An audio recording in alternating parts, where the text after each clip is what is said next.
friends that I would have never made before in my life. I have such wonderful relationships across people whom I would have never met. In the past, it would have probably just been a passing hello of anything. Isn't it a good thing to develop the skills in ourselves that make people feel comfortable and happy being around us? That's what T.M. Krishna says when asked if it is exhausting to manage his own unconscious biases. This is Season 6 of the podcast series Between Us, Stories of Unconscious Bias. I am Smita Tharoor. Hello, I'd like to introduce Thodur Madabusi Krishna, or perhaps TM, because I know that TM has said that I should refer to him as such. TM is a multi-award-winning Indian Carnatic vocalist, writer, activist and author. As a vocalist, he has made many innovations in both the style and substance of his concerts, and he's known for his individuality. His concert stage, whether in his hometown of Chennai in India or anywhere else in the world, is wholly classical. But his concert practice is entirely uncompromisingly his own. TM speaks and writes about a wide range of issues not confined to just the cultural sphere. His interest spans the breadth of left-wing activism. It could be the caste system, it could be social reform, religious reform, communism, or innovation. So TM, I'm really excited that you're giving me your time to share your stories of unconscious bias with me, as I know we will have a very open discussion. Pleasure to be here, Smita. Thank you for having me. So you were talking unconscious bias, TM. What do you understand by those two words? Well, I just like to maybe take a step back. The fundamental aspect of human nature for creating identities, both self and community identities, is something I think we have to recognize. We want to identify, with something, with a group. And the moment we are identifying ourselves or creating a collective identity, we are saying something about ourselves, about our character, about what we represent, about a unifying force, about something that we treasure, we value. But we're also saying something automatically about all that exists beyond that identity creation. One, we all have different identities. So they're like sets, subsets, cross-section of sets. But it is this need to create identities, which is a human practice in nature, and maybe part of why we survive in some ways, that causes us to have unconscious bias, because that which remains beyond the realms of the sets that we belong to seems to be something that's unacceptable, not good enough, maybe crass, maybe unevolved. We can use many, many words. And that also depends on the power equation that our group has with what we are observing. So I think it's this maze of identities that we belong to and we cultivate from the time of our birth, probably even before that, that leads to unconscious bias, which basically means what we are looking at is not like me. And the moment we identify something as being not like us, there is a layer of bias. There is a line of judgment. I'm nodding away while you're saying this, TM. Yes, absolutely. And the idea, which I think is something that perhaps I need to capture, you said quite a lot, but you talked about the idea of identity perhaps being within us even before we're born. And that shows about the idea of generational identity. Certainly, psychologists have looked at things like generational trauma. We are using the word identity in this context. But if you have had trauma, then obviously that trauma would affect how you perceive the world. And if it is generational trauma, as a psychologist would suggest, what does that actually then mean? I think it's very important, because if you look at any kind of discrimination or the people who have faced oppression and discrimination, it's generational trauma. It's trauma of being oppressed, of being viewed in a certain way. And the oppression comes not just in physical and in manners of access or education. It's in sight, in the way you look at someone. I just want to give you an example of something I do. I do that so often, and I know I do it. The bell rings in my house, and I open the door. The moment I've opened the door and I've seen that person, I have decided so many things. That person may not have uttered a word. I have decided whether my tone of my voice in saying, "Who are you?" is already saying things in my head and in that person's head. So we are judging, we are deciding whether, okay, should I have a conversation where I show my power? Is this somebody who I need, or does that person need me? Is that somebody who I can allow inside my home? I love it. Rob something. Oh, it's brilliant. Absolutely brilliant. And All the listeners need to be aware of the next time they open the door when the doorbell is rung, because we all do it. yes, we all do it. And that's it's so important to be at least aware of it, right? Now, if the person comes from a position of far less power than me, you can just imagine what that person is going through. And if that goes generation after generation, if your community is constantly treated as someone who has to remain outside the gate, and say there's a child, the daughter or the son of that person, looking at her mother or father being spoken to in this manner. I mean, honestly, I have no life experience of that, but we at least should have empathy to, I think, feel it. Absolutely. And also the point that you were making, which was about when you used, when we continue the idea of generation and the fact that a child could be watching. And this really is the power of our unconscious bias, you see, because you talk about the fact that these unconscious biases, and we're using that word in the context of the headline of my podcast, but it's our narrative, it's our life stories, and our life stories impact on us without us realizing it. And so here is this little kid, and I'm visualizing this little child, aged, I don't know, 4, being with the parent, watching you, Mr. Powerful Man, I'm just making up a story, opening the door and being fairly, perhaps superior, perhaps fairly arrogant in the way you approach things. I mean, obviously, that's not what you will do, because knowing you, you will be showing empathy. But that's not the point I'm making. And that's a split second, 2 minute, 1 minute conversation. That's all you've had with that person. But already that little child aged 4 has absorbed something. That's exactly what you're saying, aren't you? Yeah, absolutely. I'm just listening to what I said. I said he or she, didn't I? Mhm. Was that an unconscious bias? I don't know. I don't know. Yeah. I'm just asking myself that question. Maybe I'm programmed to think that way. Maybe it was not intentional, but I said it. So I'm just thinking about it. Yes, exactly. But no, I like that. The fact that you said it and you thought about it. Perhaps because we're having a chat about unconscious bias. But I suspect you might do that instinctively anyway. But tell us more, TM. Another story is something that I was part of and I witnessed. So there is a community of a trans community of musicians called the Jogapas, and for listeners across the globe, they're a very small community, about 5,000 I think is their population, and they sing devotional music. They have an entire mythical belief system, a goddess that they worship to, and their stories are about those rituals and those songs, and they live in the border regions of, say, two southern states, Karnataka and Maharashtra, southern and eastern states of India.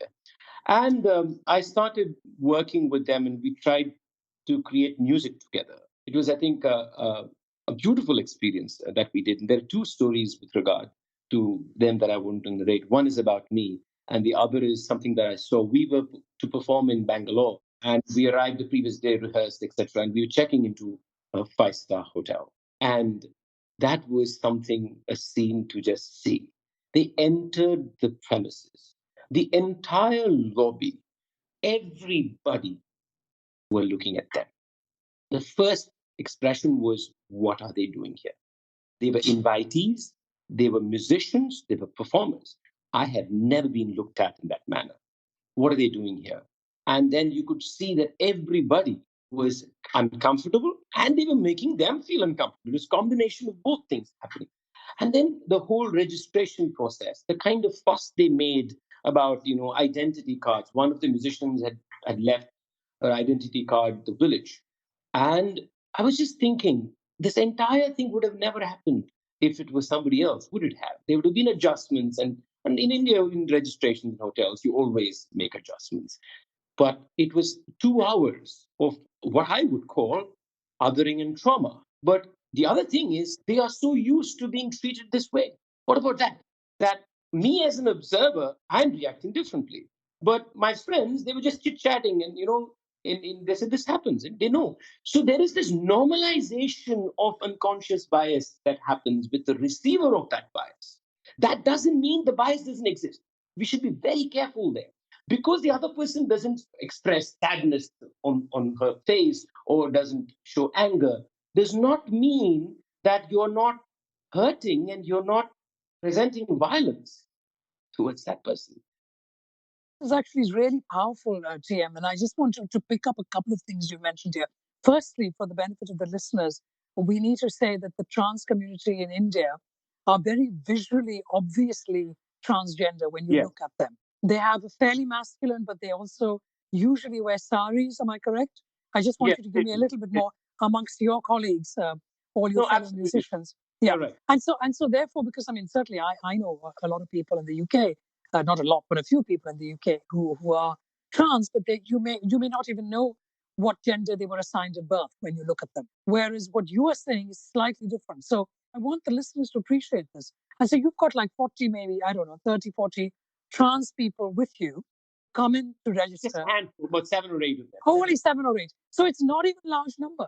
No. It's just 7 or 8 people. If 7 or 8 men came, or 7 or 8 women came, dressed up and looking lovely, which I'm assuming they were, because they would have been. They would have been wearing their. They look stunning. I bet they did. But because of the way they were visually, obviously transgender, there was a level of comments, of staring, of insecurities amongst the people watching them. And now this is the second bit that you brought up, which I want to just grab before we continue the conversation, which is the idea, which is what is heartbreaking to hear, that we normalize and accept for ourselves whoever me is, whatever my identity is, then that's how it's always going to be. So I could be Black, and I know, and I've heard these stories before, many Black people might go out driving somewhere in the United Kingdom, in the United States, especially men more than women, in, say, a lovely BMW in a lovely car. They would expect to be pulled up by the police. They just know it. Come on, that's just normal. They're going to pull me up. They're going to stop me. They're not going to believe that I, a Black man, can own a fancy car. And the point you're making here is that by accepting that and saying, yes, I am a transgender person, this is how I look, and I know you're going to be uncomfortable and you're going to take it out on me. It's heartbreaking when you hear that. And I just wanted to put it out there. So thank you for pointing it out. The other story is kind of an extension of I think unconscious bias and acceptance of privilege, maybe in some way. So when we perform together with the trans musician, we sit in a certain manner, and I'll tell you how I sit after telling you the story. So the difficulty in any musical endeavor or a conversation that's cutting across social power equations, is the fact that it's intrinsically unequal. And that makes it problematic. That makes it very important for the person with power to realize how problematic the conversation is, because the power still remains with me. And then I am lauded as this great guy who's having this wonderful exchange and with people who are marginalized and giving them a stake. This entire construction is so oppressive. But I remember doing a young man in the university was interviewing me a few years after. And he was asking me questions about the different kinds of things I do, writing. And he said, I have a question for you. Can you just tell me why you always sit in the center when you perform with the Joker Birds? It's something I had never thought of. I had never thought of. Of course, nobody asked me, did they? I was always in the center, and the Jogopa musicians will sit on either side of me. And I completely blown away by that question, because I never thought that was a problem. I never thought it was a bias of what I perceive myself to be in that conversation. And more importantly, what I want the audience to see us in that conversation. And I remember I shifted that to the next performance, and we sat differently. And I had to fight with my colleagues, my Jogoba colleagues, to say, we're going to do this. And we had an argument. Say, no, you have to. But I'm just saying that we also do that. There is a bias about ourselves, because bias can be either way. Bias can be something that also enables our own power. And this was a bias towards myself in that sense, wasn't it? Of course it was, because this whole idea of self-perception, I don't know whether you know, but psychologists are doing research on unconscious bias. And they've discovered, or they've identified about 150 types of unconscious biases. And one of them is called overconfidence bias, which is usually amongst people who are very successful.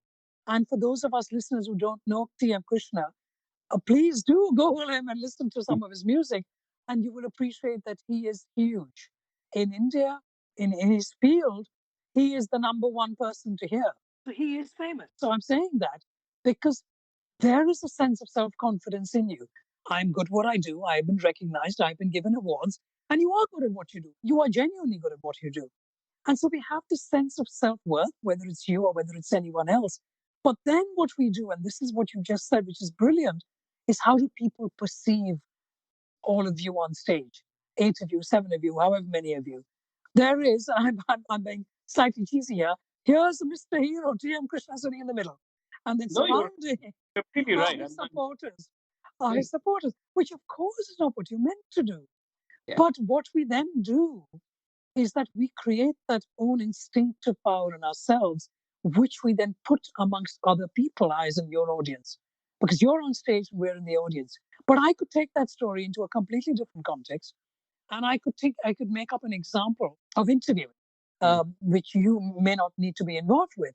But if I just think of corporate organizations, they usually have a panel of 3 people to interview. So here are 3 people sitting around the table, and person 1 comes in to be interviewed. The natural instinctive response is the person in the middle of the 3 people is the chair of the panel. The person in the middle is the one who's in charge.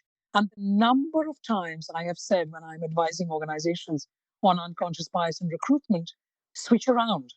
First interview, person A sits in the middle. Second interview, person C sits in the middle. And by moving the way you sit, you, the interviewer, you, the musician, see the world differently. Yeah.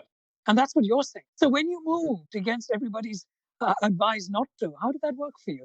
So, it was incredible. I had first, the unusual part of this is I had moved it in my own, shall we say, when I just performed Carnatic with my co-musicians, I had already moved this. That's the weird thing of what happened. But I'd never, so about 10 years ago, when one concert, as I was getting on stage, so just to give people an idea, those who don't know Carnatic music is the classical system from South India that I practice, and I'm a vocalist. And in this system, the vocalist is pretty much at the center.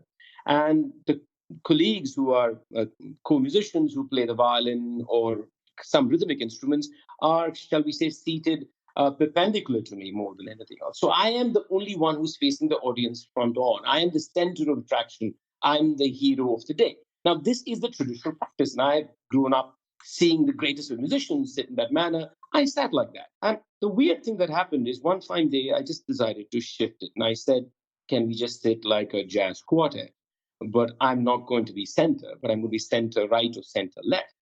And the most incredible thing is how uncomfortable I was when I first did it. That I was not in the center, I was moved to the side. I know I was internally fidgeting.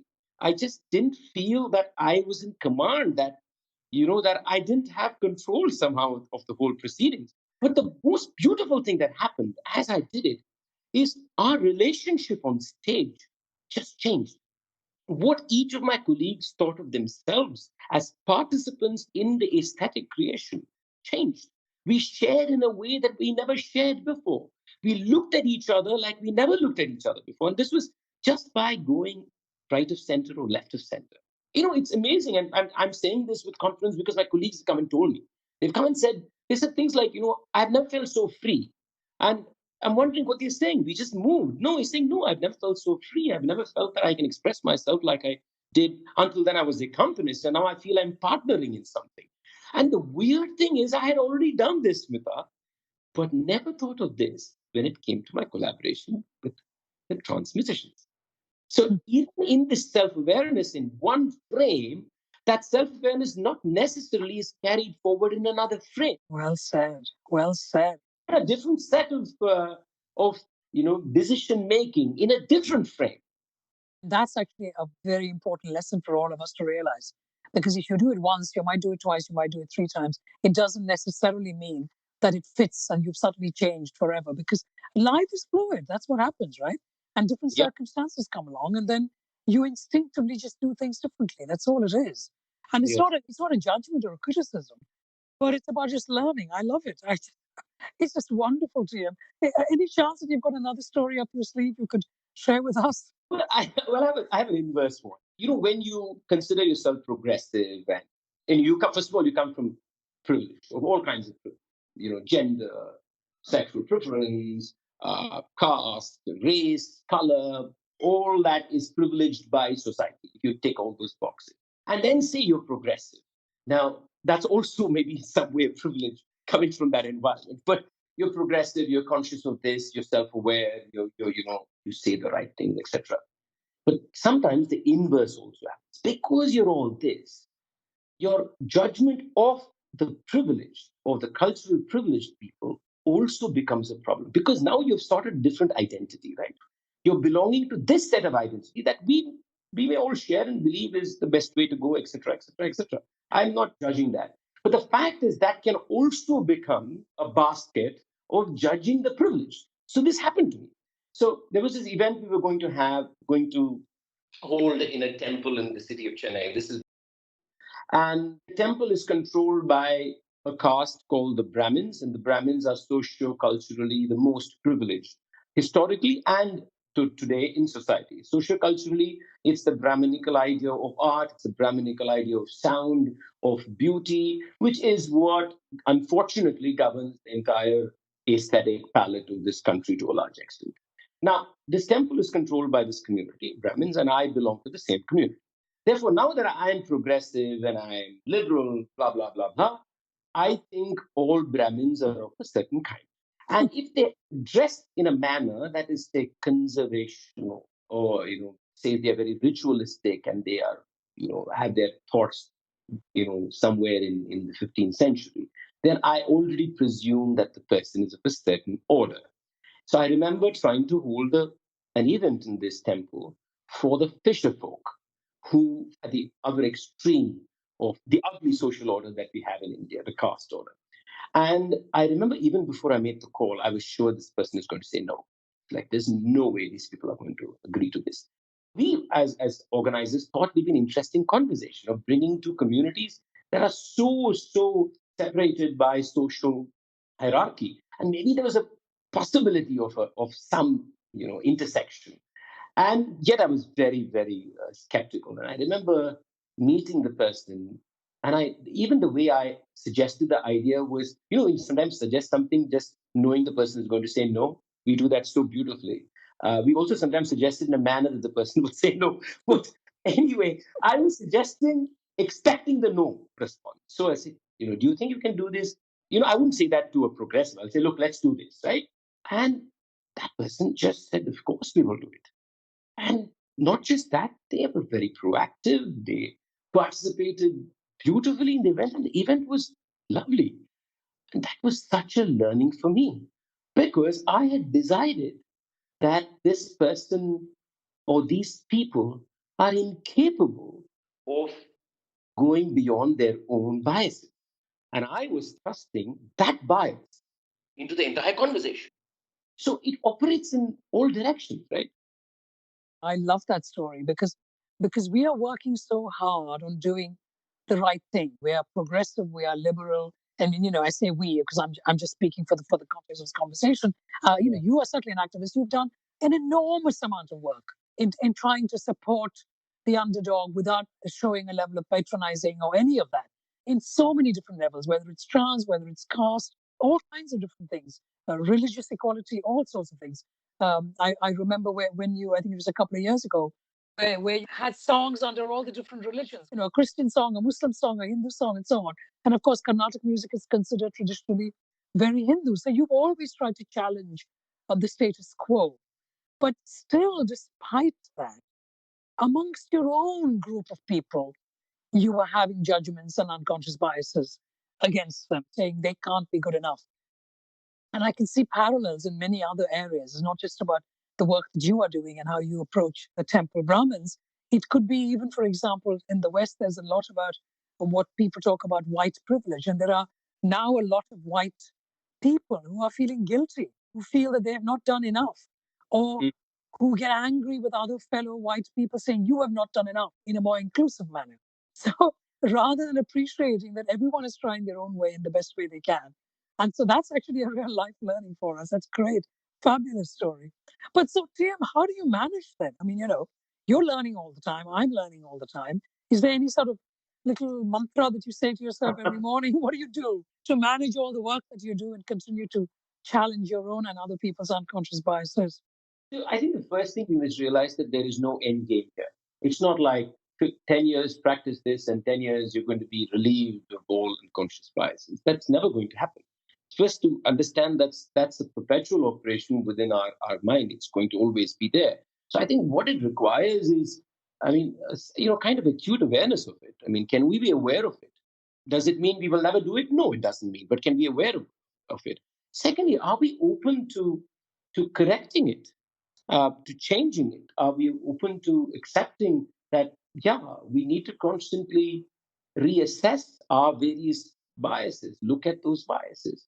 I think it's a constant activity. And the most important thing, people sometimes think it's a burden. You can't even relax. You're always going to be thinking about what you say, what you do. No, it's actually not that way.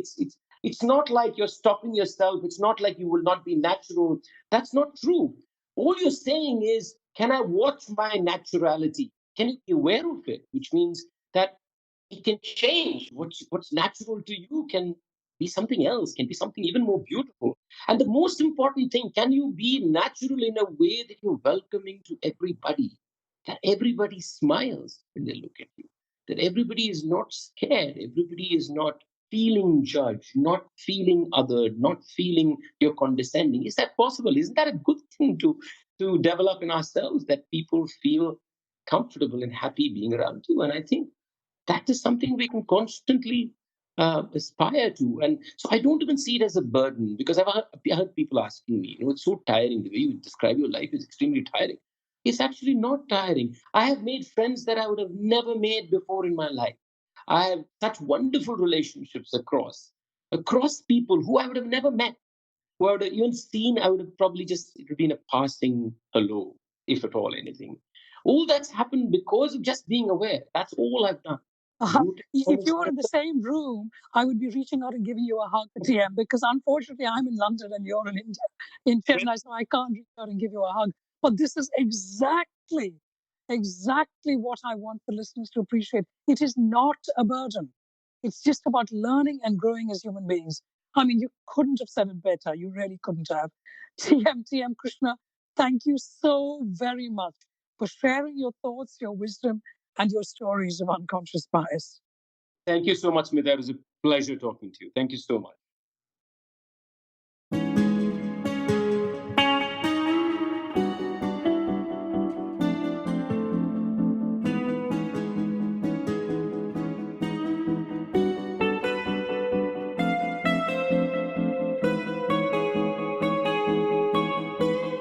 Thank you so much for listening.